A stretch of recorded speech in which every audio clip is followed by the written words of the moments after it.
깊은 밤이었습니다. 홍수가 물러간 자리에 다시 풀이 돋고 새들이 둥지를 틀고 사람들이 씨앗을 뿌리기 시작한 그 고요한 세계에서 한 노인이 포도원을 일구고 있었습니다. 그 손은 대홍수를 견뎌낸 손이었고 그 눈은 물이 온 지면을 덮던 날을 기억하는 눈이었습니다. 노아라는 이름의 그 노인은 세상이 다시 시작되었다는 것을 온몸으로 알고 있었습니다. 그러나 새로운 시작이라는 것이 반드시 새로운 인간을 만들어내지는 않는다는 사실을 그날 밤 장막 안의 어둠은 조용히 증언하고 있었습니다. 포도주가 익어갈 무렵 세상은 여전히 아름다웠습니다. 바람이 포도잎을 흔들고 저 멀리 산에는 녹음이 짙었으며 흙은 씨앗을 품고 열매로 돌려주는 고대의 약속을 지키고 있었습니다. 노아는 자신이 만든 포도주를 마셨고 그리고 장막 안에서 쓰러졌습니다. 성경은 그 순간을 아주 짧게 기록하지만 그 짧은 기록 안에는 인류의 두 번째 장이 어떤 그림자 위에서 시작되었는지를 가늠하게 하는 무언가가 깃들어 있습니다. 함이 그 장막 안으로 들어갔습니다. 그리고 무언가를 보았습니다. 성경은 그것이 무엇이었는지를 정확하게 설명하지 않습니다. 단지 함이 밖으로 나와 두 형제에게 그것을 말했다고 기록할 뿐입니다. 셈과 야벳은 뒷걸음질로 장막 안에 들어가 아버지의 수치를 덮었습니다. 그들의 얼굴은 돌아서 있었고 아버지의 벗은 몸을 눈으로 보지 않았습니다. 그 침묵 속에서 두 형제의 발걸음은 조심스럽게 뒤로 물러났고 덮개는 천천히 내려앉았습니다. 노아가 잠에서 깨어났을 때 그는 알았습니다. 무엇이 있었는지를. 그리고 그 입에서 흘러나온 말은 수천 년 동안 해석자들을 괴롭혀 온 말이었습니다. 노아는 함을 저주하지 않았습니다. 그는 가나안을 저주했습니다. 가나안은 함의 아들이었습니다. 왜였을까요? 왜 아버지가 아니라 아들에게 저주가 향했을까요? 이 오래된 질문은 랍비 문헌에서도 교부들의 주석에서도 현대 성경학자들의 논문에서도 여전히 완전한 합의에 이르지 못하고 있습니다. 어떤 해석은 가나안이 그 장막 안에서 어떤 역할을 했다고 봅니다. 어떤 해석은 노아의 저주가 이미 일어난 일에 대한 형벌이 아니라 앞으로 펼쳐질 역사에 대한 예언적 선언이었다고 봅니다. 또 다른 해석은 이 본문 자체가 후대 이스라엘이 가나안 족속과의 관계를 신학적으로 이해하기 위해 정리한 기억의 틀이라고 설명하기도 합니다. 어느 해석이 맞든 한 가지는 분명합니다. 이 장면에서 가나안이라는 이름이 처음 등장한다는 것입니다. 그리고 그 이름은 단순한 한 사람의 이름으로 끝나지 않았습니다. 가나안. 이 이름이 처음 기록된 것은 한 족보의 줄 안에서였지만 그것이 역사 속에서 품게 된 의미는 훨씬 더 무겁고 복잡한 것이었습니다. 창세기 10장, 노아의 후손들이 온 땅으로 흩어지는 그 장대한 족보 안에서 가나안은 함의 아들로 기록되며 그의 후손들이 살게 될 땅의 이름이 됩니다. 헷 족속, 여부스 족속, 아모리 족속, 기르가스 족속, 히위 족속, 알가 족속, 신 족속, 아르와 족속, 스말 족속, 하맛 족속, 이 이름들이 모두 가나안의 아들들로 나열됩니다. 그것은 단순한 가계도가 아니었습니다. 그것은 훗날 이스라엘이 맞닥뜨릴 세계의 윤곽이었습니다. 이스라엘이 아직 이집트의 진흙 벽돌 사이에서 신음하고 있을 때 가나안은 이미 오래된 이름이었습니다. 아브라함이 그 땅을 처음 밟았을 때도 가나안은 이미 그곳에 있었습니다. 그 이름 아래에는 성벽이 있었고 신전이 있었고 왕이 있었고 제단이 있었고 시장이 있었고 항구가 있었습니다. 가나안은 지명이기 이전에 하나의 세계였습니다. 그러나 이스라엘의 기억 속에서 가나안은 또 다른 의미를 갖게 됩니다. 믿음과 타락이 충돌하는 무대, 순종과 유혹이 서로를 시험하는 공간, 하나님의 명령과 인간의 욕망이 정면으로 맞닥뜨리는 경계선. 이스라엘은 가나안을 단지 이웃 민족으로 기억하지 않았습니다. 그들은 가나안을 거울처럼 바라보았습니다. 그 거울 안에는 자신들이 되어서는 안 될 모습이 담겨 있었습니다. 족보라는 것은 신기한 문학 형식입니다. 단순히 이름을 나열하는 것처럼 보이지만 실제로는 세계를 그려내는 지도입니다. 누가 누구의 자손이고 누가 어느 땅에 살게 되며 어떤 민족이 어떤 다른 민족과 연결되는지를 족보는 조용히 알려줍니다. 창세기의 족보는 단순한 혈통 기록이 아니라 고대 세계가 어떻게 구성되었는지에 대한 이스라엘의 이해였습니다. 그 이해 안에서 가나안은 처음부터 그림자 아래 놓인 이름이었습니다. 저주가 씨앗처럼 심어진 이름. 그러나 동시에 그 저주의 실제 내용이 무엇을 의미하는지는 이후 수백 년의 역사가 천천히 드러내게 됩니다. 청동기 시대의 세계를 상상해 보십시오. 아직 쇠로된 칼이 넘쳐나기 이전의 시대. 사람들은 구리와 주석을 섞어 만든 청동으로 도구와 무기를 만들었습니다. 그 세계는 지금 우리가 생각하는 것보다 훨씬 연결되어 있었습니다. 이집트의 파라오는 가나안의 도시왕들에게 서신을 보냈고 메소포타미아의 상인들은 그 길을 따라 향신료와 주석과 천을 실어 날랐습니다. 그 모든 교역로의 한가운데 가나안이 있었습니다. 어떤 이름들은 역사가 길어지면서 그 무게가 달라집니다. 처음에는 한 사람의 이름이었다가 그 사람의 후손들이 땅을 이루고 도시를 세우면서 이름은 민족이 되고 민족은 문명이 됩니다. 가나안이라는 이름이 바로 그런 여정을 걸었습니다. 한 장막 안의 사건에서 시작하여 지중해 동쪽 해안의 도시들과 산지와 계곡 전체를 가리키는 이름이 되기까지 가나안은 오랜 시간 동안 자신의 의미를 쌓아 올렸습니다. 그리고 그 이름 안에는 인간 문명이 시작될 때부터 품고 있었던 하나의 어두운 가능성이 함께 자라고 있었습니다. 인간은 빛을 향해 나아가는 존재이지만 동시에 어둠 속에서 어둠을 예배하는 존재이기도 합니다.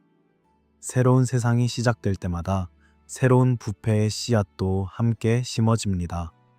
노아의 홍수 이후의 세계가 그러했습니다.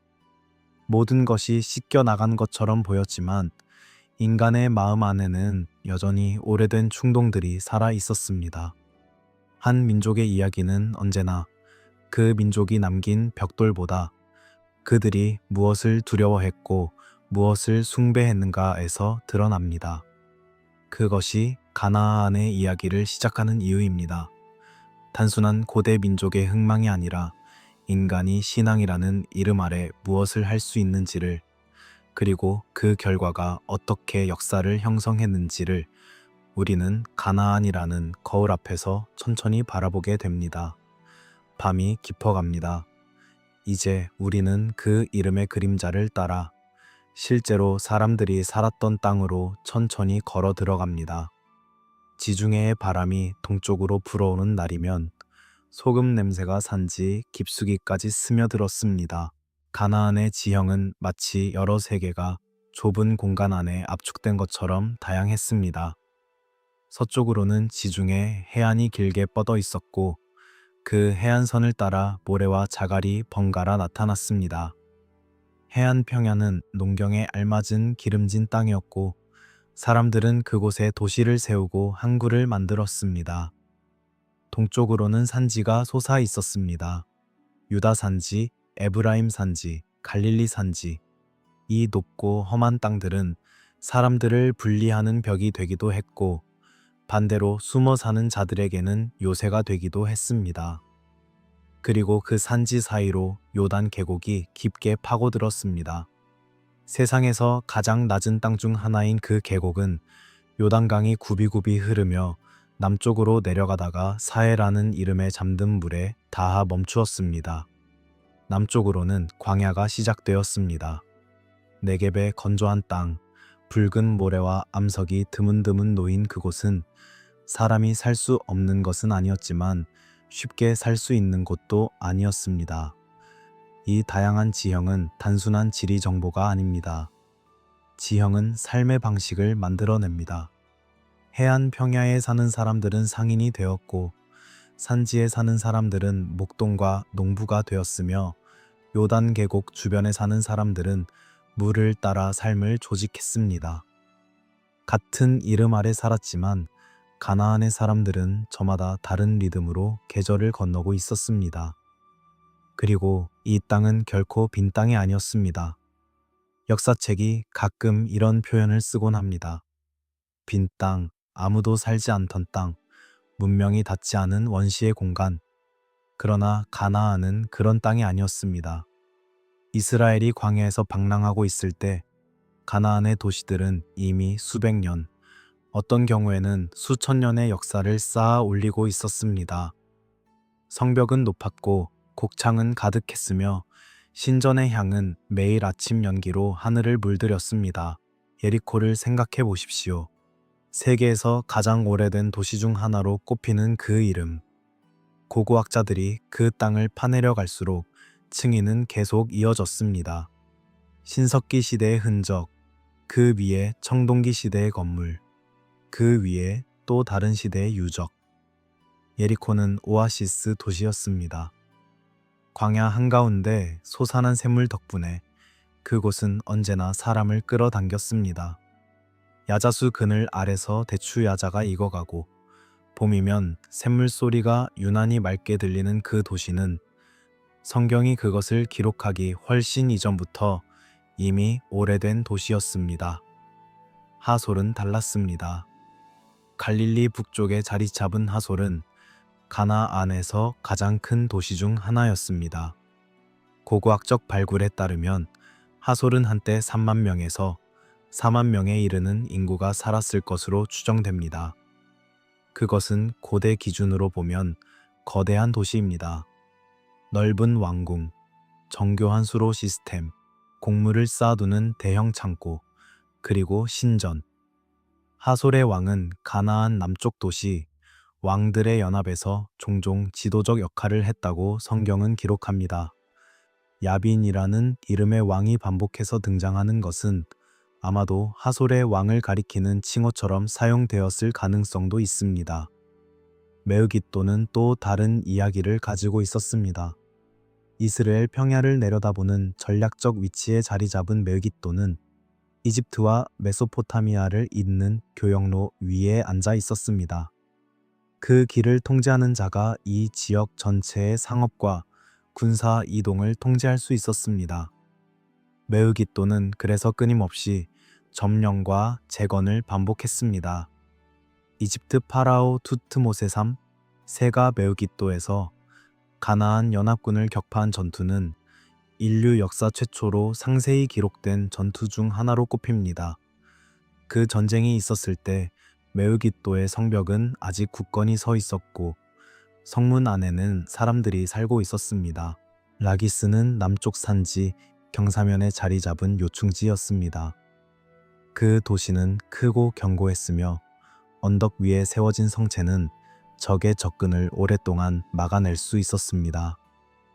라기스의 이름은 이집트 문서에도 등장하고 아수르의 기록에도 남아 있습니다.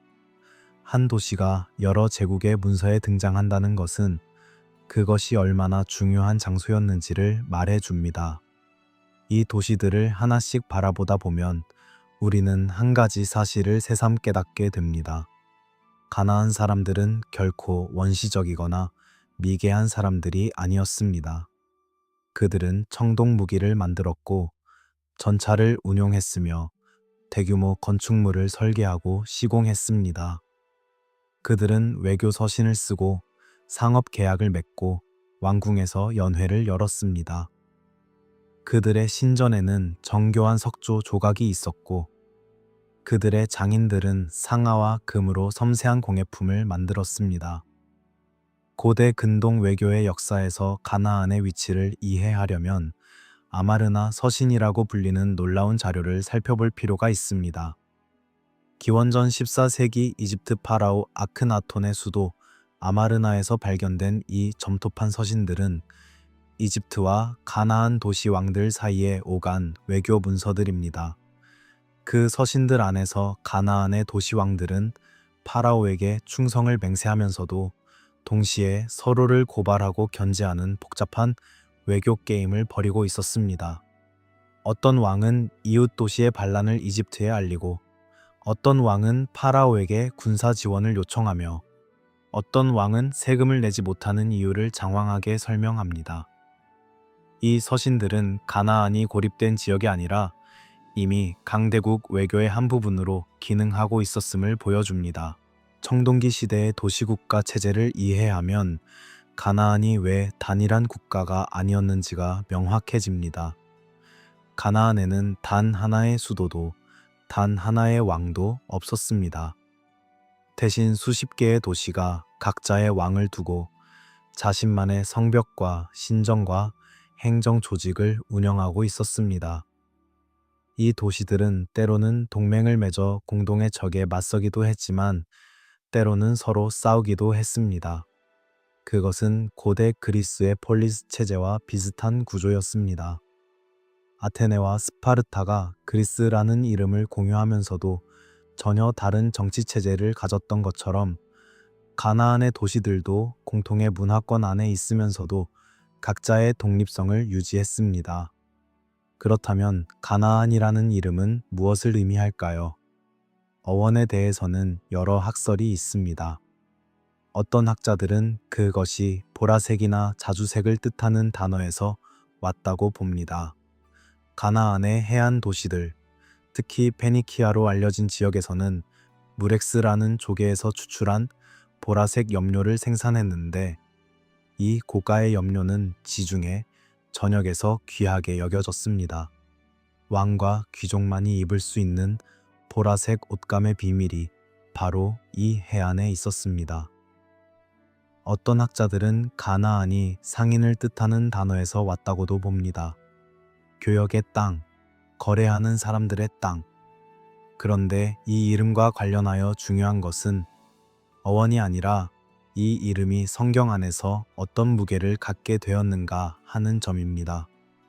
성경이 가나안 족속이라고 부를 때 그것은 단순히 한 지역에 사는 사람들을 가리키는 중립적 명칭이 아니었습니다. 그것은 이스라엘 신앙의 관점에서 하나의 경고 표지판과 같은 이름이었습니다. 거기에는 역사적 기억이 담겨 있었고 신학적 판단이 담겨 있었으며 미래 세대를 향한 경계심이 담겨 있었습니다. 가나안 족속이라고 성경이 부르는 민족들의 목록은 때로 7민족으로, 때로 6민족으로, 때로는 더 많게도 기록됩니다. 헷 족속, 기르가스 족속, 아모리 족속, 가나안 족속, 브리스 족속, 히위 족속, 여부스 족속. 이 이름들은 각각 다른 지역에 살던 다른 집단들을 가리켰습니다. 여부스 족속은 예루살렘에 살았고 헷 족속은 산지에 흩어져 있었으며 아모리 족속은 요단 동편에도 세력을 미치고 있었습니다. 이들은 혈통적으로 완전히 동일한 집단이 아니었습니다. 그러나 이스라엘의 기억 속에서 이들은 하나의 범주로 묶였습니다. 가나안이라는 이름 아래. 그것은 이들이 공유하는 문화적, 종교적 특징 때문이었습니다. 어떤 신들을 섬기는가, 어떤 의례를 행하는가, 어떤 윤리 속에서 사는가, 이것이 이들을 하나의 이름으로 묶는 진짜 이유였습니다. 이제 밤이 좀 더 깊어졌습니다. 도시의 불빛들이 꺼지고 산당 위에는 별빛만이 남습니다. 포도밭에서는 마지막 수확이 끝나고 창고에는 곡식이 쌓였습니다. 이 가나안의 땅을 실제로 움직이던 힘은 군사력만이 아니었습니다.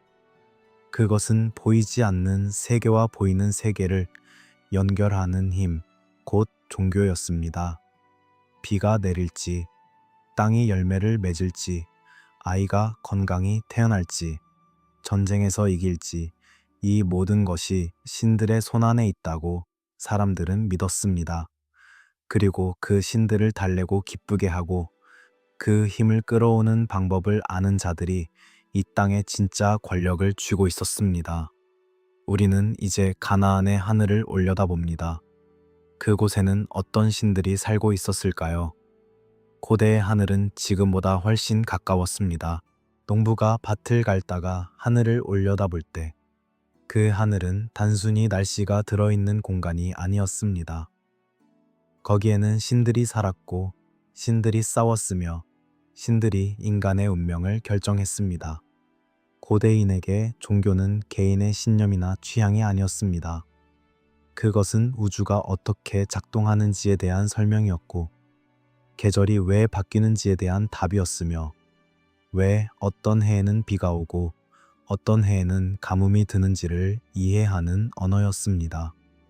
종교는 농사였고 의학이었고 정치였고 철학이었습니다. 그것은 삶의 모든 영역 위에 그물처럼 펼쳐져 있었습니다. 가나안의 신들을 이해하려면 우리는 먼저 그 신들이 무엇의 은유인지를 알아야 합니다. 엘이라는 이름부터 시작합시다. 엘은 가나안 신들의 아버지였습니다. 높고 멀리 계시는 신, 하늘의 최고 신, 모든 신들의 아버지라는 칭호를 가진 존재. 우가릿 문헌에 묘사된 엘은 흰 수염을 가진 노인처럼 그려집니다. 그는 물의 원천 옆 두 시면의 흐름 사이에 앉아 있습니다. 그의 결정은 신들의 회의에서 최종 권위를 가집니다. 엘은 자비롭고 친절하며 지혜로운 신으로 묘사됩니다. 그런데 흥미로운 것은 이스라엘의 하나님을 가리키는 가장 기본적인 단어 역시 엘이라는 사실입니다.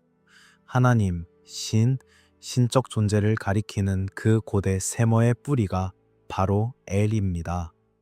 이것은 이스라엘이 자신들의 하나님을 설명할 때 이 언어 안에서 했다는 것을 의미합니다. 물론 이스라엘의 하나님과 가나안의 엘은 다른 존재입니다. 그러나 언어가 겹친다는 것은 이 두 종교 전통이 같은 문화권 안에서 자라났음을 보여줍니다. 그런데 가나안의 실제 종교 생활에서 더 중심적인 역할을 한 신은 엘이 아니라 바알이었습니다. 바알. 이 이름은 성경 전체를 통틀어 수백 번 등장합니다. 대부분은 경고와 비판의 맥락에서 이스라엘이 바알을 따랐다, 바알을 섬겼다, 바알에게 제사했다 이런 식으로. 그렇다면 바알은 무엇을 하는 신이었을까요? 바알은 폭풍의 신이었습니다. 번개를 손에 쥔 신, 비구름을 몰고 오는 신, 천둥 소리로 하늘을 울리는 신. 지중해성 기후인 가나안에서 비는 생명과 죽음의 경계였습니다. 봄에 비가 오면 씨앗이 싹을 틔우고 여름의 건조함이 지나면 가을 비가 다시 땅을 적셨습니다. 이 리듬이 지켜지면 풍요롭고 이 리듬이 깨지면 기근이었습니다. 바알은 그 리듬을 주관하는 신이었습니다. 농부가 밭에서 하늘을 올려다볼 때 가장 간절히 부르는 이름이 바알이었습니다. 장사꾼이 가뭄을 두려워할 때, 어머니가 아이의 먹거리를 걱정할 때, 왕이 다음 해의 수확을 기원할 때 모두 바알의 이름을 불렀습니다. 우가릿 문헌이 전해주는 바알 신화를 보면 그 이야기가 계절의 순환을 반영하고 있음을 알 수 있습니다. 바알은 죽음의 신 모트와 싸웁니다. 바알이 지면 비가 오지 않고 땅이 마릅니다. 바알이 이기면 비가 내리고 대지는 살아납니다. 이 싸움은 한 번으로 끝나지 않습니다. 매년 반복됩니다. 여름의 더위와 건조함은 바알이 모트에게 잠시 패배한 것이고 가을비가 다시 내리는 것은 바알이 부활한 것입니다. 신화는 자연의 이야기를 신들의 언어로 설명하는 방식이었습니다. 그리고 여기에서 인간의 역할이 등장합니다. 만약 신들의 싸움이 땅의 운명을 결정한다면 인간은 어떻게 신들을 도울 수 있을까요? 제이가 그 답이었습니다. 신들이 하늘에서 행하는 일을 땅에서 모방하고 신들의 행위를 제사와 의례로 재현함으로써 인간은 신들의 편에 서서 세계의 운행에 참여할 수 있다고 생각했습니다. 이것이 바알 신앙의 핵심 구조입니다. 그리고 이 구조 안에서 풍요와 생식을 기원하는 의례들이 자라났습니다. 아세라는 또 다른 중심적 신이었습니다. 아세라는 엘의 배우자로 묘사되기도 하고 때로는 바알의 어머니로, 때로는 독립적인 여신으로 등장하기도 합니다. 그녀는 생명과 다산의 여신이었습니다. 바다의 여신, 신성한 나무의 여신, 어머니 신. 가나안의 신전과 산당에는 아세라를 상징하는 나무 기둥이 세워졌습니다. 성경이 아세라 목상이라고 번역하는 그 물건이 바로 이 여신을 상징하는 신성한 나무 혹은 나무 기둥입니다. 왜 나무였을까요? 나무는 땅에 뿌리를 내리고 하늘로 가지를 뻗습니다. 씨앗을 품고 열매를 맺습니다. 해마다 잎을 잃었다가 다시 살아납니다. 나무는 생명 자체의 은유였습니다. 아세라의 신전 주변에는 신성한 나무들이 심어졌고 그 나무 그늘 아래서 의례가 행해졌습니다. 아낫은 전쟁의 여신이었습니다. 우가릿 문헌에 그려진 아낫은 강렬하고 폭력적입니다. 그녀는 전쟁터에서 적들을 베어 넘기는 모습으로 묘사됩니다. 무릎까지 피에 잠기고 목들을 전리품으로 걸치고서도 기뻐하는 신. 그녀는 바알의 누이이기도 하며 바알이 죽음의 신에게 붙잡혔을 때 그를 구하기 위해 싸우는 존재이기도 합니다. 아낫의 이미지는 가나안 종교에서 여성 신격이 온화하고 부드럽기만 했던 것이 아님을 보여줍니다. 신들의 세계도 폭력과 갈등으로 가득했고 그 이미지들은 당시 사회가 무엇을 두려워하고 무엇을 동경했는지를 반영했습니다. 이 신들 사이의 관계, 갈등, 승리와 패배를 담은 신화들이 우가릿 문헌을 통해 우리에게 전해졌습니다. 우가릿은 오늘날 시리아 해안에 위치했던 고대 도시로 20세기 고고학 발굴에서 수많은 점토판이 발견되었습니다. 이 점토판들에는 바알 신화, 아낫의 이야기, 다닐로와 아낫의 서사시, 케레트 왕의 이야기 등이 쇠기 문자 형태로 기록되어 있었습니다. 우가릿 문헌의 발견은 가나안 종교를 성경 비판의 관점으로만 이해해왔던 학자들에게 완전히 새로운 세계를 열어주었습니다. 우리는 이제 가나안 사람들 자신의 언어로 기록된 그들의 신앙을 일부나마 읽을 수 있게 된 것입니다. 산당이라는 것에 대해 조금 더 이야기해야 할 것 같습니다. 히브리어로 바마라고 불리는 이 제장소는 가나안 종교 생활의 중심지였습니다. 산당은 반드시 산에 있었던 것은 아닙니다. 그것은 높은 곳을 의미하기도 하지만 더 넓게는 지역 사회의 재해 공간을 가리킵니다. 도시 성문 근처에 있기도 했고 언덕 위에 있기도 했으며 신성한 나무 옆에 세워지기도 했습니다. 산당에는 돌로 만든 제단이 있었고 마체바라고 불리는 돌기둥이 서 있었으며 아세라 목상이 있었습니다. 제사장들이 거기서 의례를 집행했고 사람들은 그곳에 제물을 가져왔습니다. 성경이 산당을 반복적으로 언급하며 이스라엘에게 그것을 허물라고 명령하는 이유는 산당이 단순한 건축물이 아니라 가나안 종교 실천의 물리적 거점이었기 때문입니다. 산당이 남아있는 한 그 제의도 남아있었습니다. 그리고 그 제의가 남아있는 한 사람들의 마음은 그 신들 쪽으로 기울 수 있었습니다. 신전 창녀라는 표현은 고대 가나안 종교에 대한 설명에서 종종 등장합니다. 그러나 이 표현은 매우 신중하게 다루어야 합니다. 이 문제에 대한 학계의 논쟁은 아직 진행 중입니다. 어떤 학자들은 가나안의 제의적 성행위가 실제로 광범위하게 이루어졌다고 봅니다. 바알과 아세라의 결합이 풍요를 가져온다는 믿음에서 인간이 그것을 의례적으로 모방했다는 것입니다. 다른 학자들은 성경의 비판적 묘사가 과장되었거나 실제 관습을 가장 부정적인 방식으로 해석한 것이라고 봅니다. 어느 쪽이 역사적 사실에 더 가까운지는 확실히 단정할 수 없습니다. 그러나 성경이 이 문제를 심각하게 다룬다는 것, 그리고 이스라엘 내부에서도 이와 유사한 관습이 반복적으로 등장했다는 것은 분명합니다. 가나안 종교에서 몸은 신학적 공간이었습니다. 풍요와 생식은 신들의 영역이었고 그것을 땅에서 실현하는 행위들은 의례적 의미를 가졌습니다. 이 사고방식은 지중해 세계 전반에 퍼져 있었습니다. 그것은 가나안만의 특이한 것이 아니었습니다. 그러나 성경은 바로 이 지점에서 가장 날카롭게 다른 방향을 가리킵니다.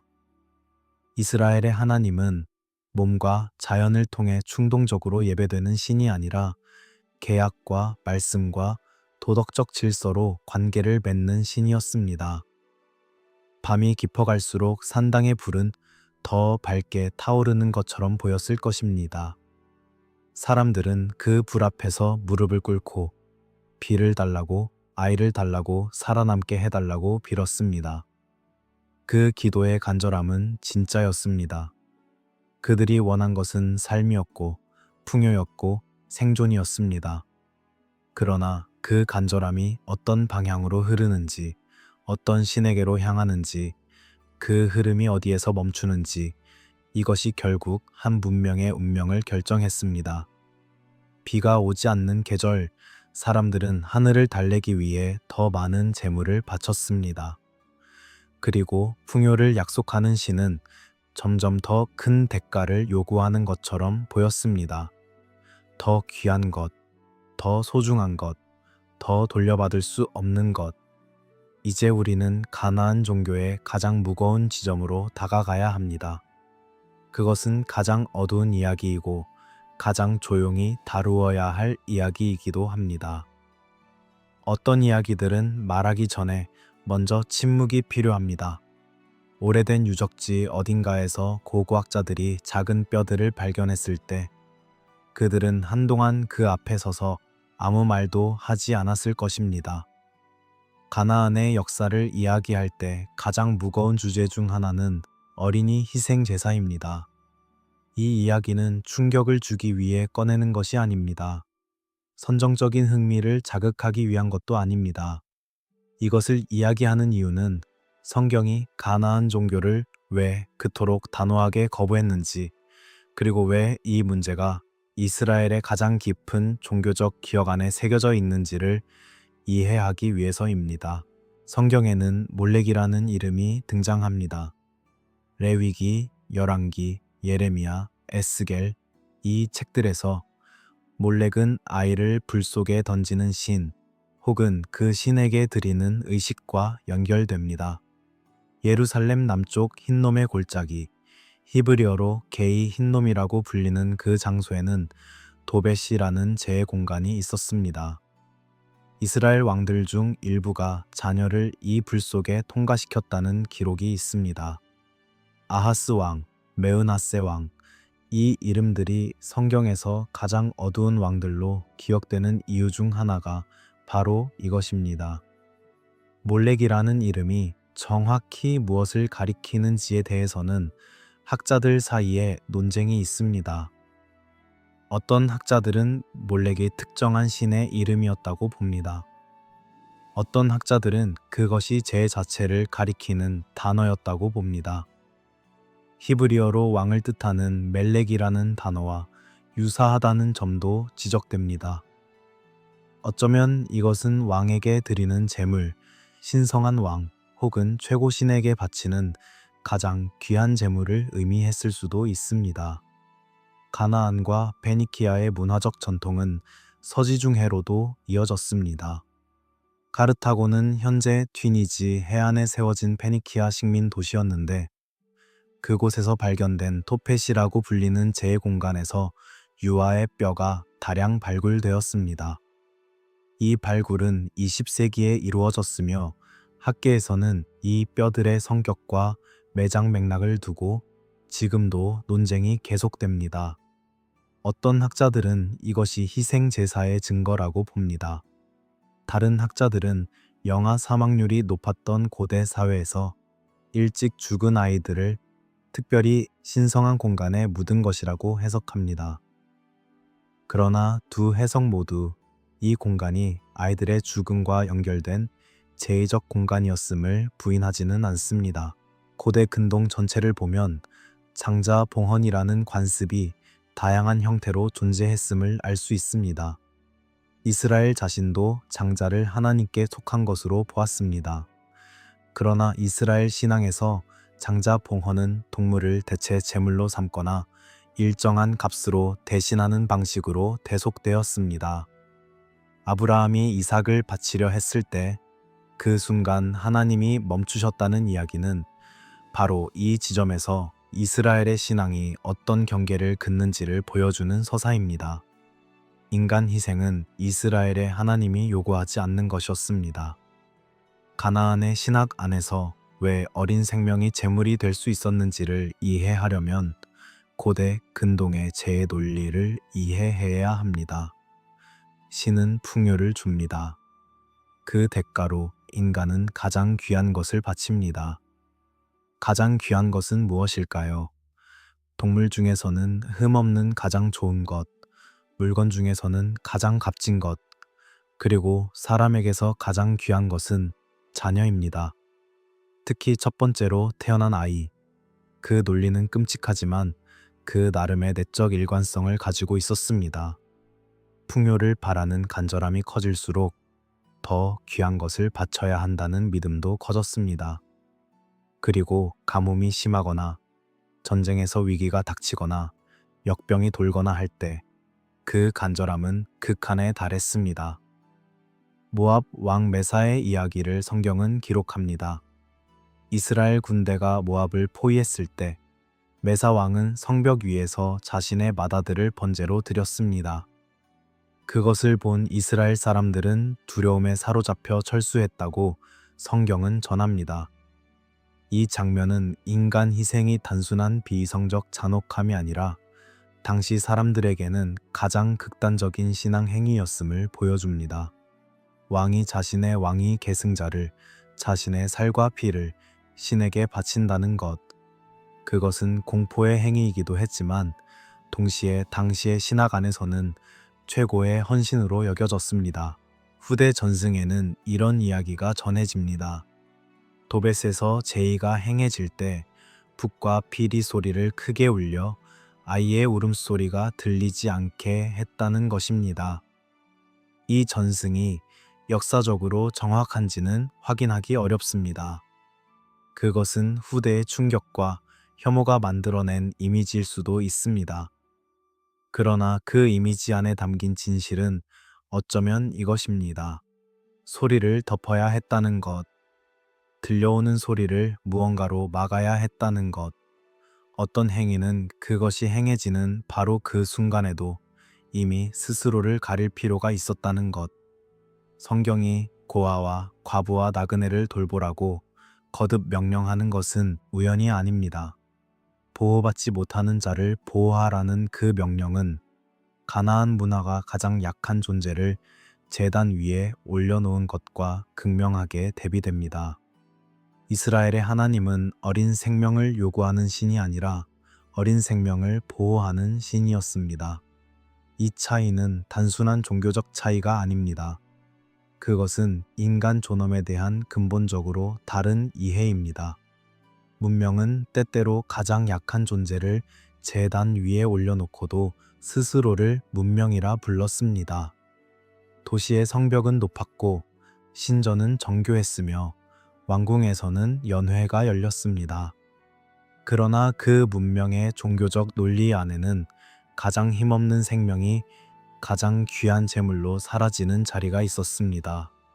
그 자리는 공개된 자리였습니다. 그것은 숨겨진 비밀이 아니라 제도 안에 있는 공포였습니다. 이 이야기를 들으면서 우리는 무언가를 느낍니다. 분노보다 먼저 찾아오는 것, 그것은 깊은 슬픔입니다. 수천 년 전 그 아이들의 이름은 지금 어디에도 남아있지 않습니다. 그들이 어떤 눈을 가졌는지, 어떤 웃음을 지었는지, 처음 걷기 시작했을 때 얼마나 기뻐했는지 아무도 기록하지 않았습니다.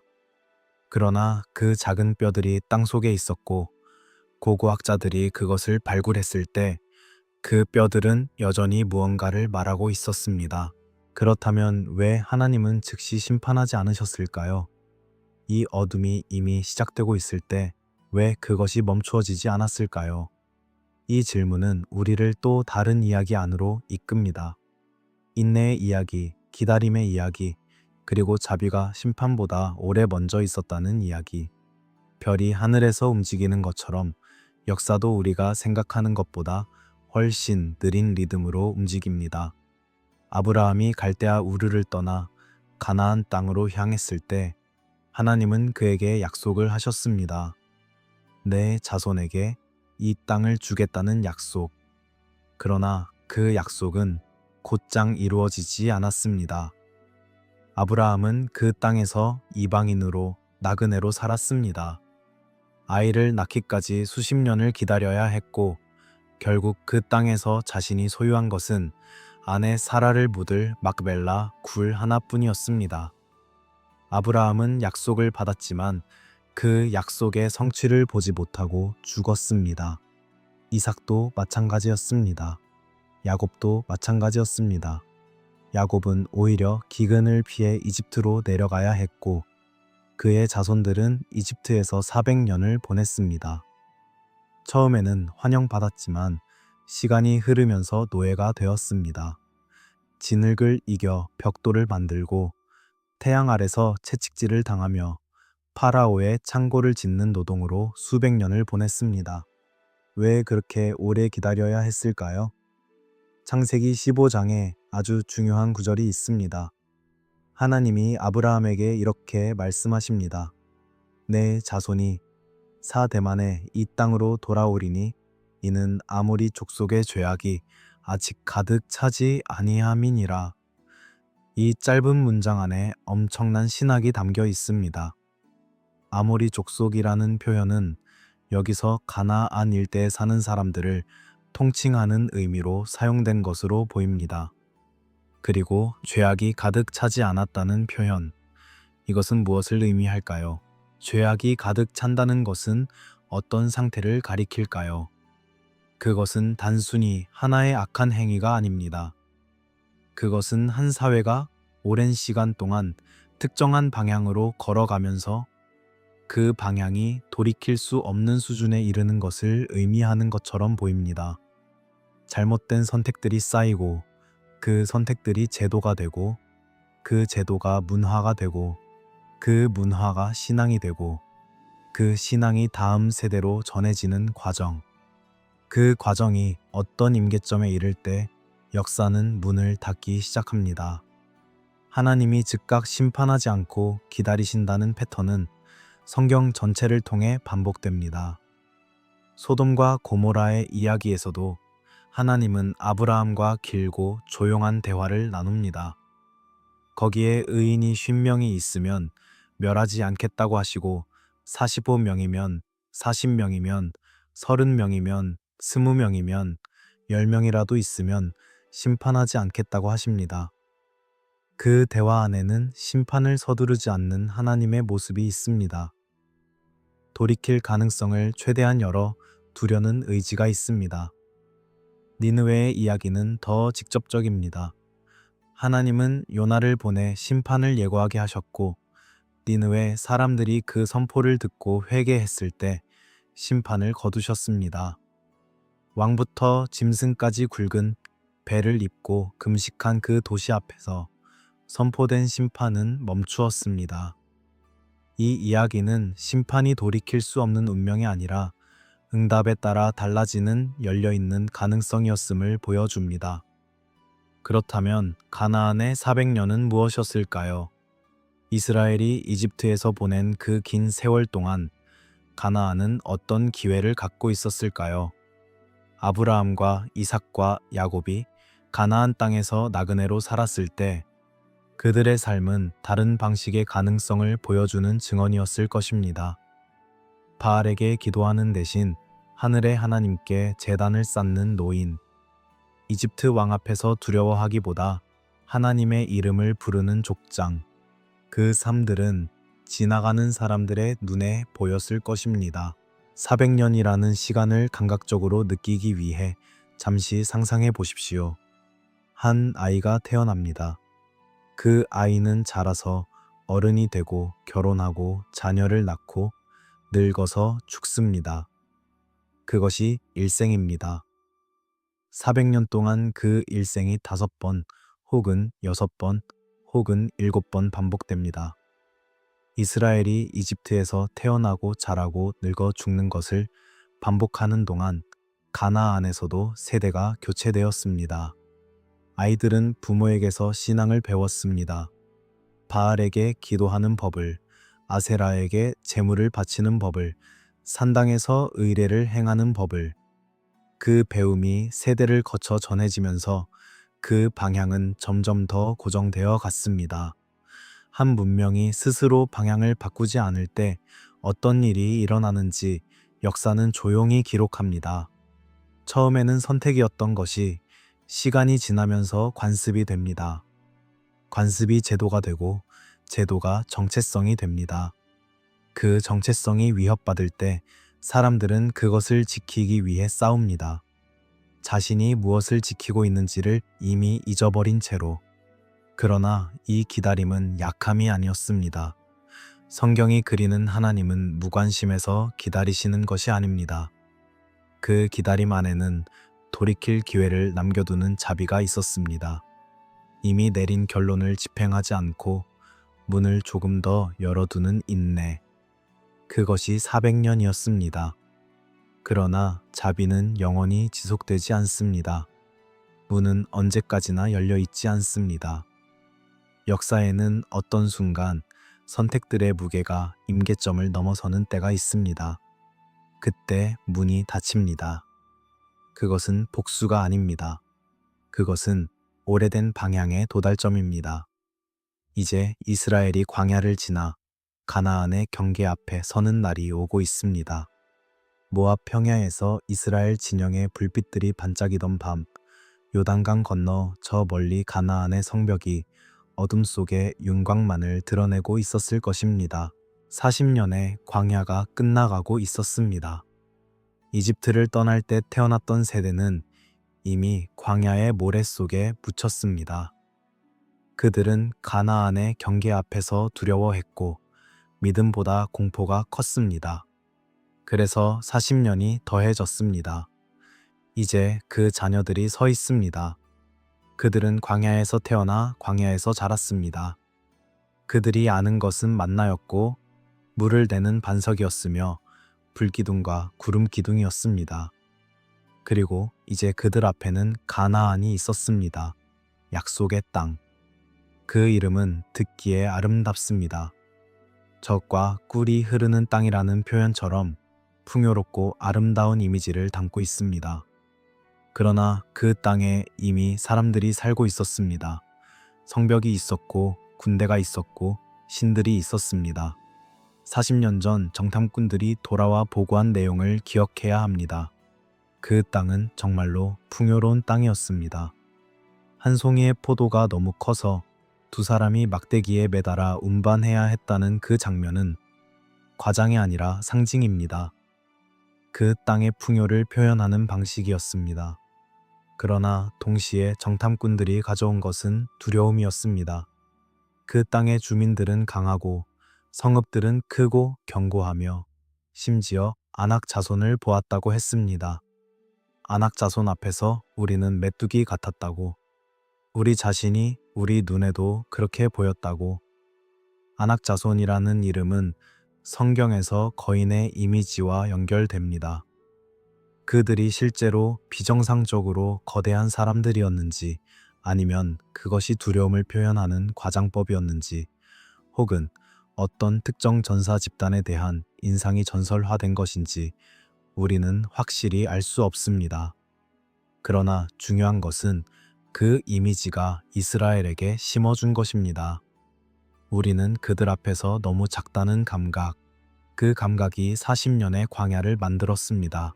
이제 새 세대는 그 두려움을 다시 마주해야 합니다.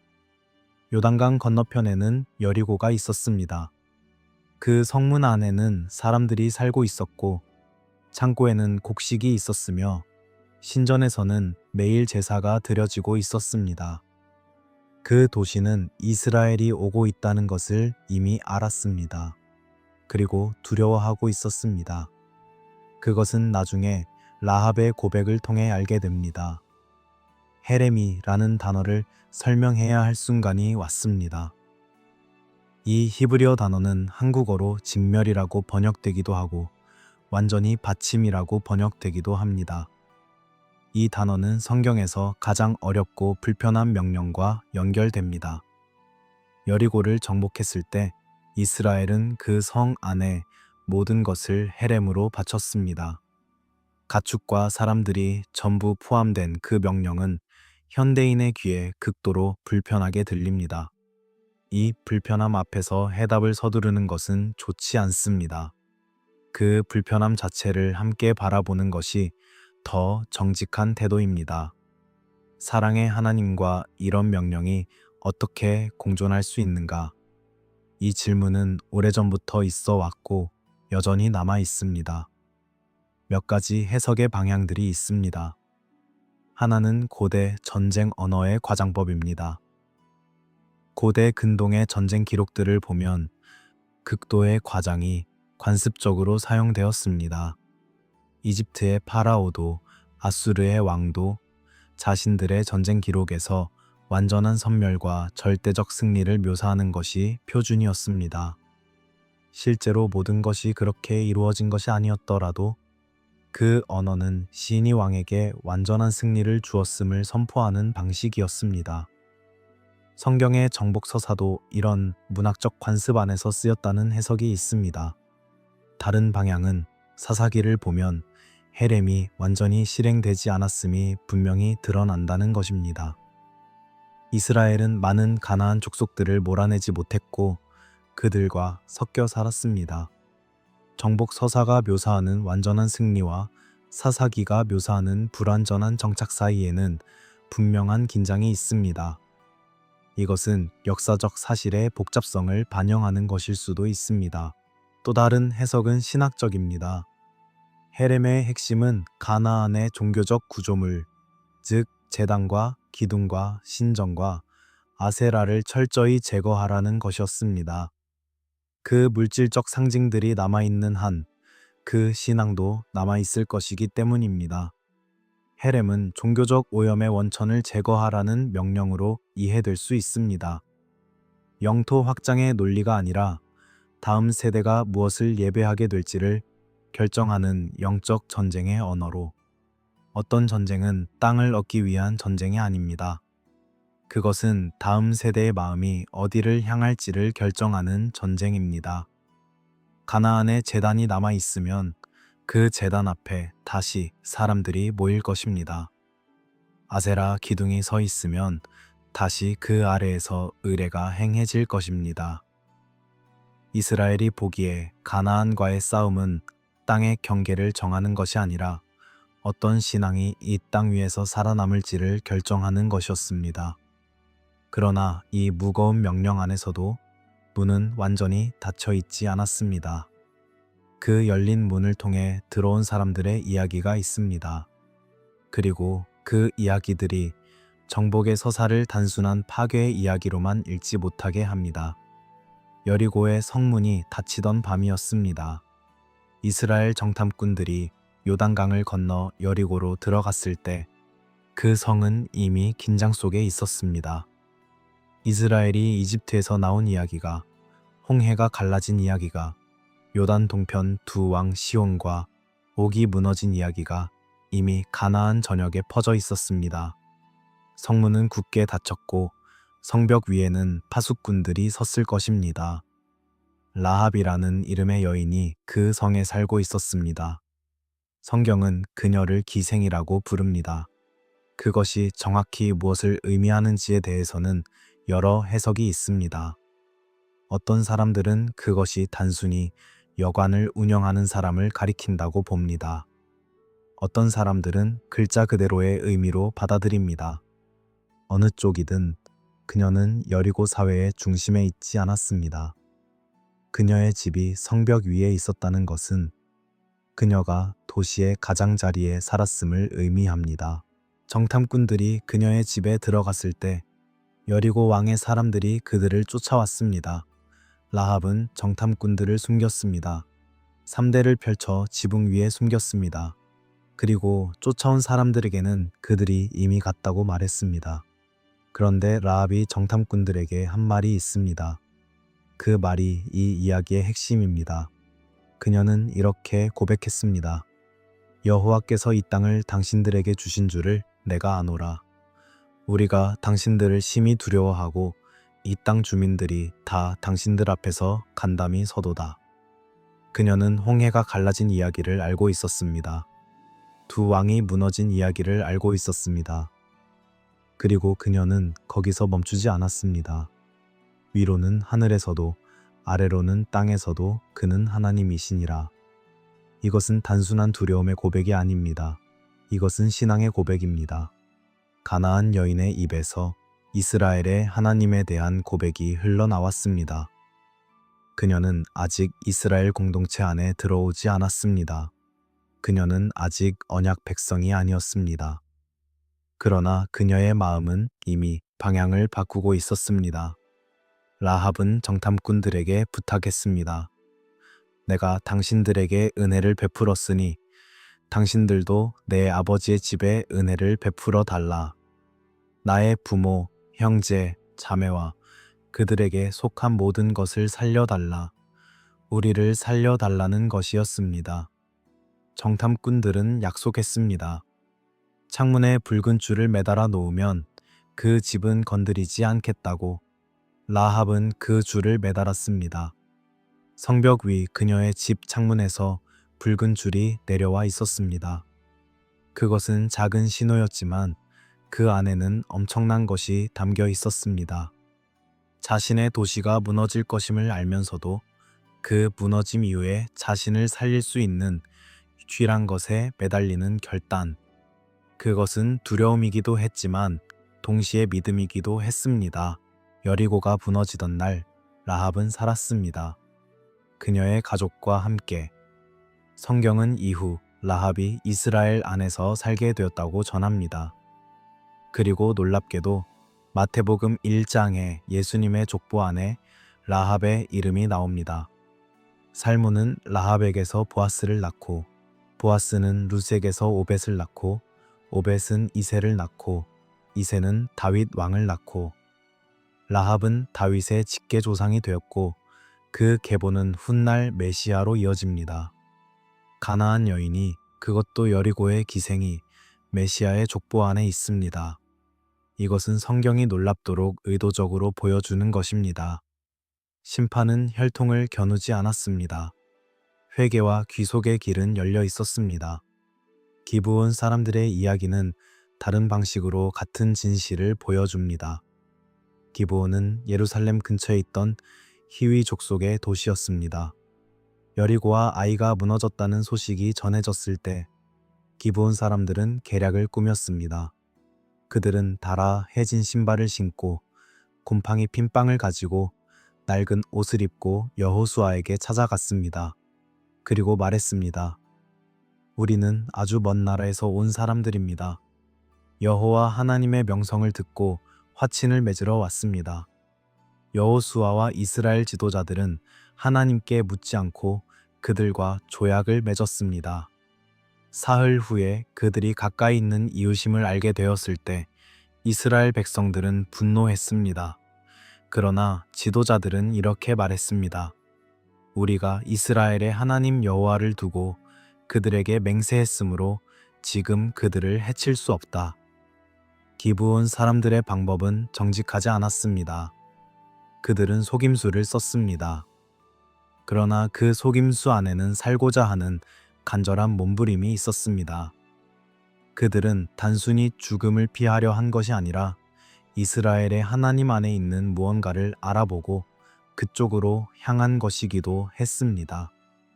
그리고 이스라엘은 그 맹세를 지켰습니다. 훗날 사울 왕이 이 맹세를 깨뜨리고 기브온 사람들을 해쳤을 때 그것이 재앙의 원인이 되었다고 성경은 기록합니다. 전쟁 한가운데서도 약속의 무게는 그렇게 중요했습니다. 라합과 기브온의 이야기는 조용히 우리에게 말합니다. 가나안의 심판은 가나안의 혈통을 겨눈 것이 아니었다고. 그것은 가나안의 종교적, 문화적 구조, 즉 아이를 제단에 올리고 풍요를 위해 생명을 제물로 삼는 그 체계를 겨눈 것이었다고. 그 방향에서 돌아서는 사람에게는 문이 열려 있었다고. 도시는 무너져도 어떤 사람의 방향 전환은 새로운 바알을 섬긴다는 것이 이스라엘에게 어떻게 시작되었을지 상상해 보십시오. 어쩌면 처음에는 아주 작은 타협이었을 것입니다. 가뭄이 든 해 이웃 가나안 농부가 바알에게 제물을 드리고 비가 왔다는 이야기를 들었을 때 아직 비가 내리지 않는 자신의 밭을 바라보며 혹시나 하는 마음으로 산당에 가보는 것. 처음에는 여호와께도 기도하면서 바알에게도 드려보는 것. 그 혼합이 점차 일상이 되고 다음 세대는 그 혼합을 당연한 것으로 배우고 이것을 혼합주의라고 합니다. 두 신앙 체계가 섞이는 것. 이스라엘의 역사에서 가장 끈질기게 반복된 문제입니다. 여호와를 섬기지 않겠다는 선언적 배교보다 여호와도 섬기고 바알도 섬기는 이 혼합이 훨씬 더 지속적이었고 훨씬 더 깊이 뿌리를 내렸습니다. 솔로몬 시대가 되었을 때 이 문제는 새로운 차원으로 확장되었습니다. 솔로몬은 이스라엘 역사상 가장 화려한 왕이었습니다. 성전을 지었고 왕궁을 지었으며 지혜로 이름을 날렸습니다. 그러나 그 지혜로운 왕이 정치 동맹을 위해 수백 명의 외국 여인들과 결혼했습니다. 그 여인들이 자신들의 신들을 함께 가져왔습니다. 솔로몬은 그 여인들을 위해 예루살렘 근처 산 위에 아스다롯, 그모스, 밀곰을 위한 산당을 지었습니다.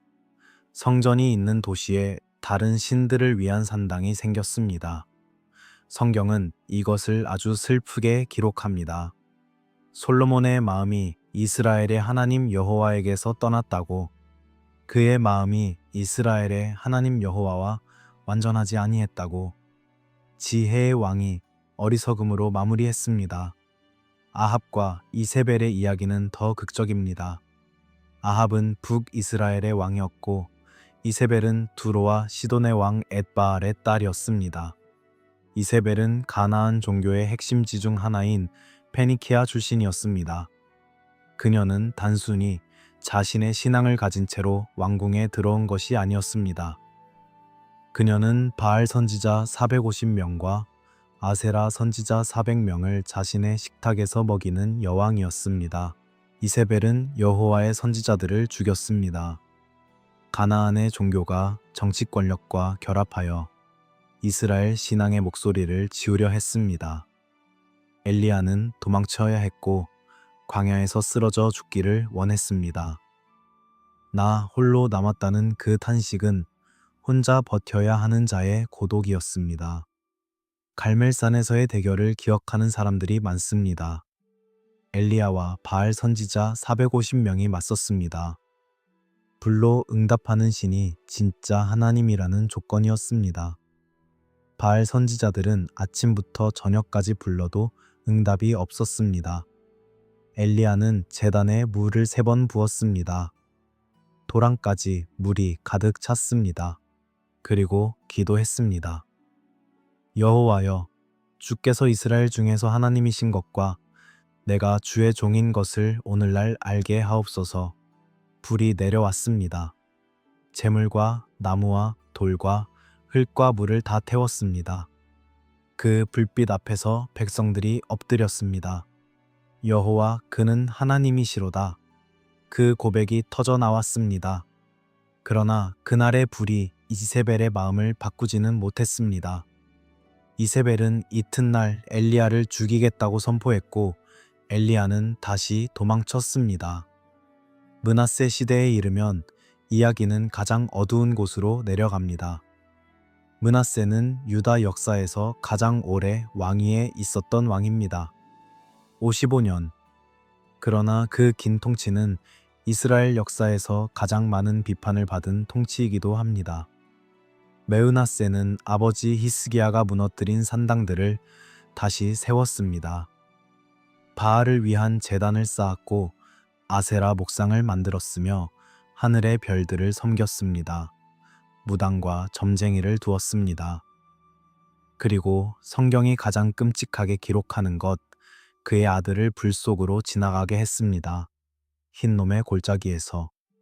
가나안의 그 의식이 이제 예루살렘 바로 남쪽에서 다윗 왕조의 왕에 의해 행해졌습니다. 이스라엘은 가나안으로부터 살아남았습니다. 정복했습니다. 그러나 내면에서 가나안이 되어 버렸습니다.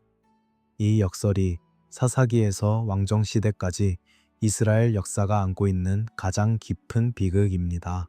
요시야가 왕이 되었을 때 성전에서 율법책이 발견되었습니다.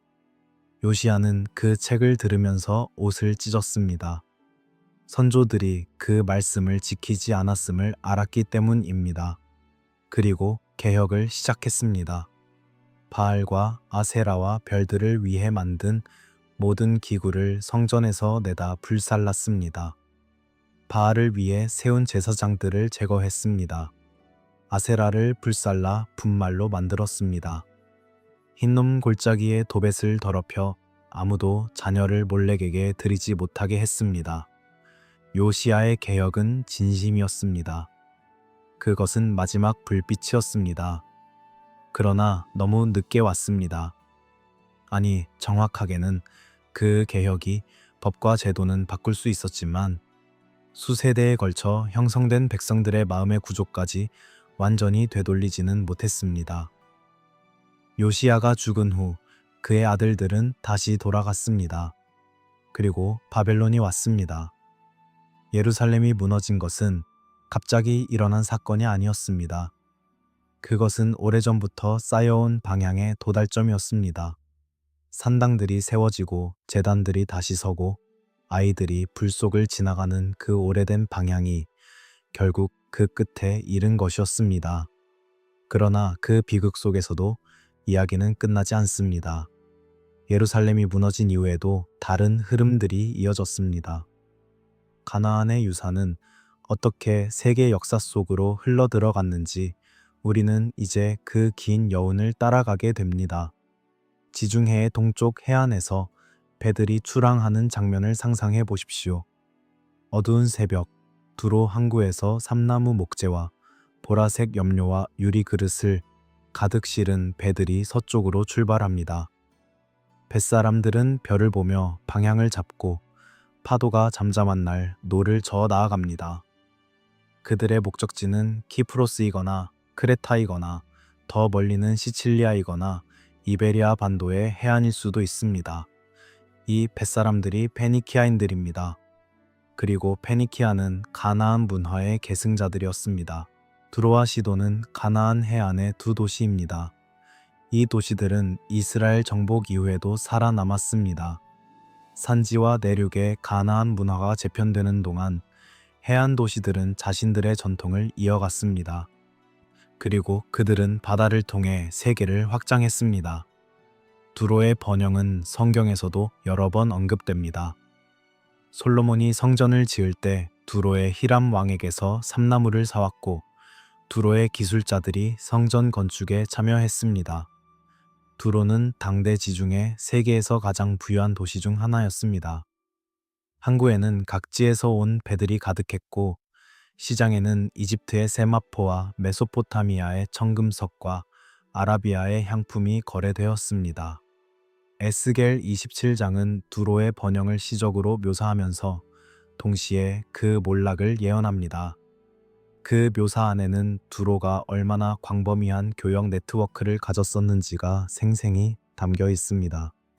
페니키아인들이 세계에 남긴 가장 지속적인 유산 중 하나는 문자입니다. 오늘날 우리가 사용하는 알파벳의 가장 직접적인 조상은 페니키아 문자입니다. 약 22개의 자음 문자로 구성된 페니키아 알파벳은 이집트 문자 체계에서 영향을 받아 발전한 것으로 보입니다. 이 간결하고 효율적인 문자 체계는 상업에 유용했습니다. 복잡한 수백 개의 상형 문자를 배울 필요 없이 22개의 기호만 익히면 기록과 계약과 서신이 가능했습니다. 페니키아인들은 지중해 전역을 항해하면서 이 문자를 함께 가져갔습니다. 그리스인들이 이 문자를 받아들여 모음을 추가해 그리스 알파벳을 만들었고, 그리스 알파벳이 라틴 알파벳이 되었으며, 라틴 알파벳이 오늘날 서양 세계의 알파벳이 되었습니다. 당신이 지금 읽고 있는 이 글자들의 조상 중 일부가 가나안 해안의 문자 전통에서 왔습니다. 한 문명은 윤리적으로 무너지더라도 문화적으로는 오래 남을 수 있습니다.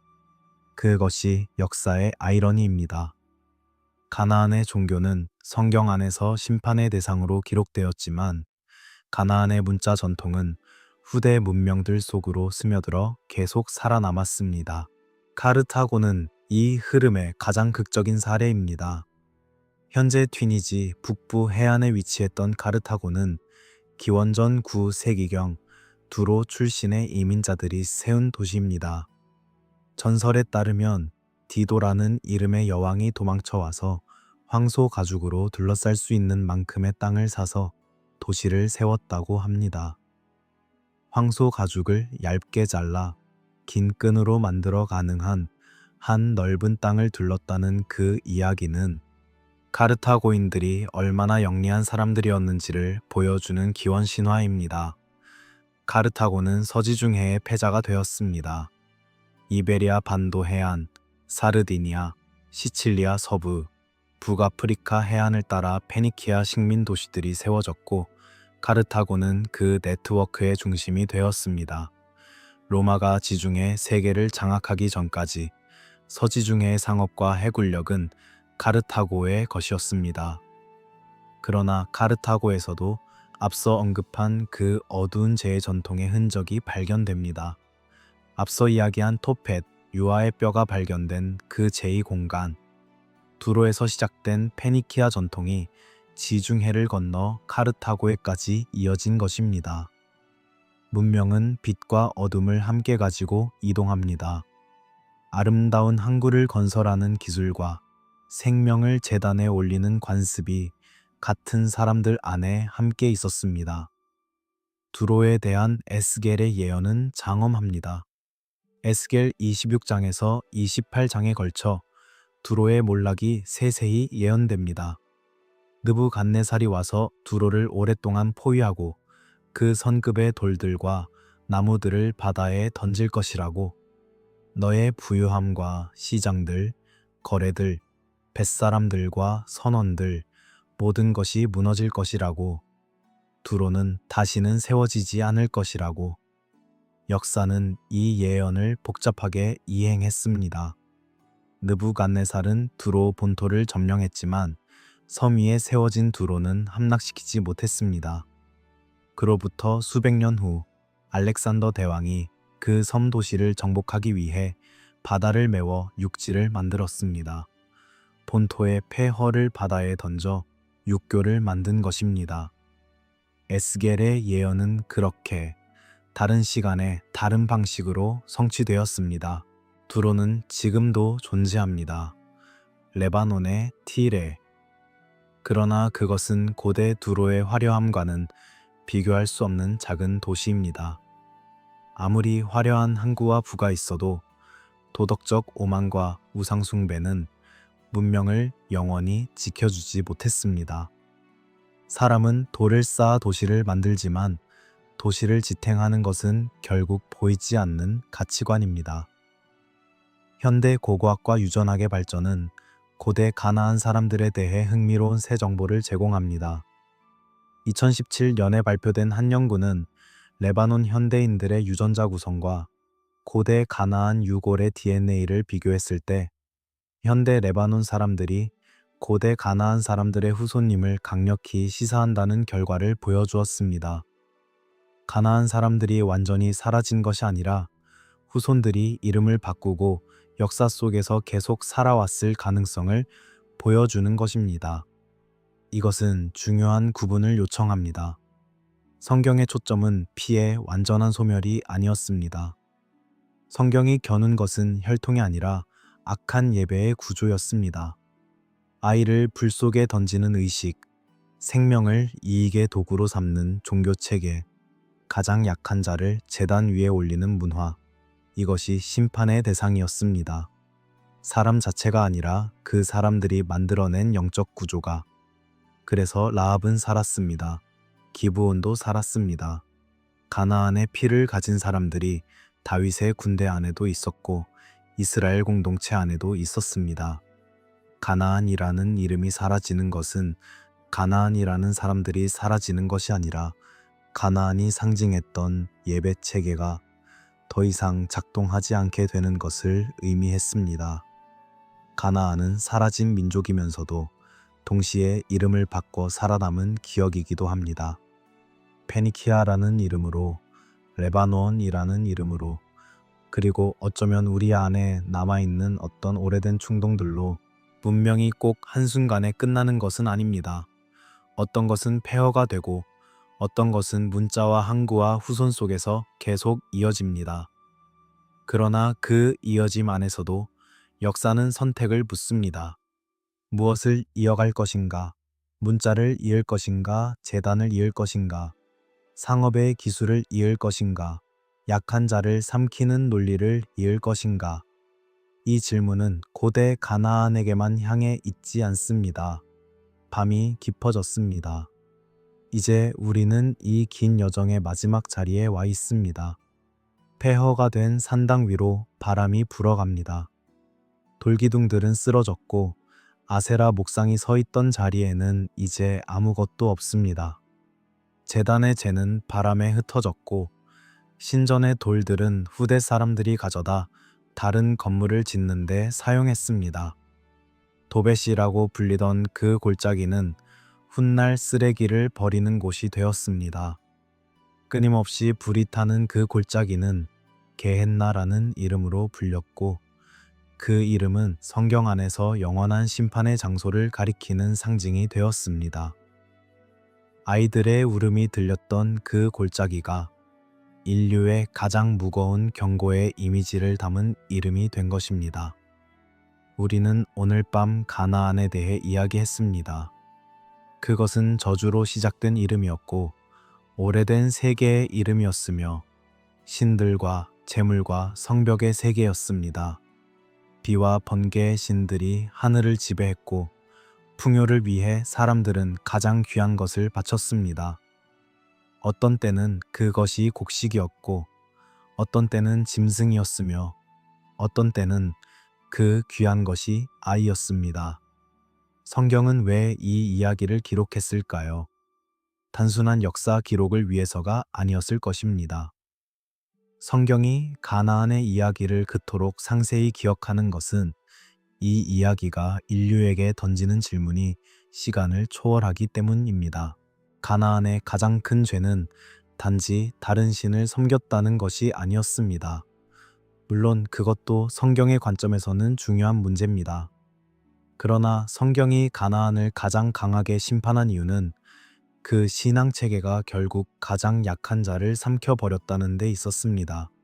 신의 이름으로, 풍요의 이름으로, 도시의 생존을 위해 가장 힘없는 생명이 제단 위에 올려졌습니다. 그것은 종교가 인간 존엄의 보호자가 아니라 파괴자가 된 순간이었습니다. 이스라엘의 하나님은 다른 방향을 가리켰습니다.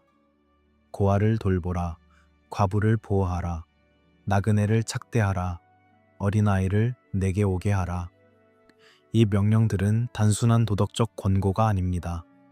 그것은 가나안이 만들어낸 세계에 대한 근본적인 반론입니다. 가장 약한 자가 제물이 되는 세계가 아니라 가장 약한 자가 보호받는 세계. 그 두 세계 사이의 선택이 성경 전체를 관통하는 긴장입니다. 흰놈의 골짜기가 게헨나의 이미지와 연결되는 것은 우연이 아닙니다. 역사적 장소가 영적 경고의 상징이 된 것입니다. 그 골짜기에서 일어난 일이 얼마나 끔찍한 것이었는지를 그 이름을 통해 후대 사람들이 기억하게 된 것입니다. 어디에서 이런 일이 일어났는가를 기억하는 것은 다시는 그것이 일어나지 않게 하려는 방어입니다. 그러나 이 이야기를 들으면서 우리는 너무 쉽게 가나안을 먼 옛날의 이야기로 치워버리면 안 됩니다. 그것이 수천 년 전에 일어난 일이라는 것은 맞습니다. 그러나 문명이 번영과 안전을 위해 가장 약한 존재를 뒤로 밀어내는 논리는 시간과 장소를 바꾸어 반복됩니다. 어떤 사회에서는 노인이 뒤로 밀려나고 어떤 사회에서는 장애인이 비용으로 계산되며 어떤 사회에서는 태어나지 못한 생명이 편의의 이름으로 지워집니다. 이름과 방식은 다르지만 질문은 같습니다. 우리는 무엇을 중심으로 사회를 구성하는가? 강한 자의 이익인가? 아니면 가장 약한 자의 존엄인가? 문명은 무엇을 숭배하는가에 따라 결국 닮아갑니다. 바알을 숭배하는 사회는 바알의 논리를 닮아갑니다. 풍요를 위해 생명을 거래하는 논리를, 고아와 과부를 돌보는 하나님을 숭배하는 사회는 그 하나님의 성품을 닮아가도록 부름받습니다. 어떤 신을 섬기는가는 단순히 종교의 문제가 아닙니다. 그것은 어떤 사회를 만들어 가는가의 문제입니다. 가나안은 이미 지나간 땅입니다.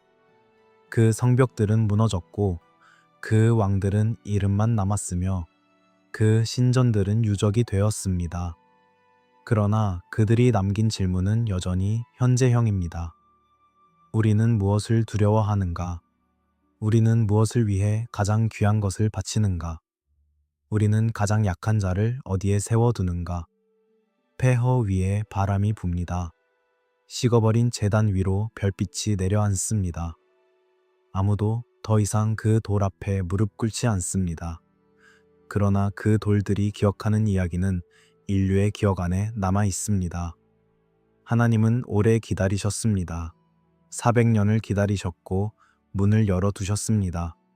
라합이 그 문을 통해 걸어 들어왔고 기브온이 그 문 앞에서 멈추었습니다. 그러나 기다림에는 끝이 있었고 자비는 방향을 바꾸지 않는 자에게 영원히 지속되지는 않았습니다. 문명은 오래 버티는 듯 보였습니다. 두로의 배들은 지중해를 가로질렀고 카르타고의 성벽은 높았으며 가나안의 신전들은 수백 년을 서 있었습니다. 그러나 결국 한 사회가 무엇을 사랑했고 무엇을 제물로 바쳤는지가 그 끝을 결정했습니다. 역사는 우리에게 거울을 내밉니다. 그 거울 안에서 우리는 가나안을 봅니다. 그리고 그 거울은 우리에게도 같은 것을 묻습니다. 오늘 밤 이 긴 이야기를 들어주셔서 감사합니다. 가나안의 역사는 무겁고 복잡한 이야기였습니다. 어둠과 빛이 뒤섞이고 심판과 자비가 함께 흐르는 오래된 인류의 이야기. 이 이야기를 통해 우리는 단순한 역사적 사실 너머에서 무언가를 느낄 수 있습니다. 인간이 무엇을 숭배하는가에 따라 사회가 어떻게 형성되는지, 그리고 가장 약한 자를 어떻게 대하는가가 한 문명의 성격을 얼마나 깊이 드러내는지를 이제 밤이 충분히 깊었습니다. 생각들이 천천히 가라앉도록 두십시오.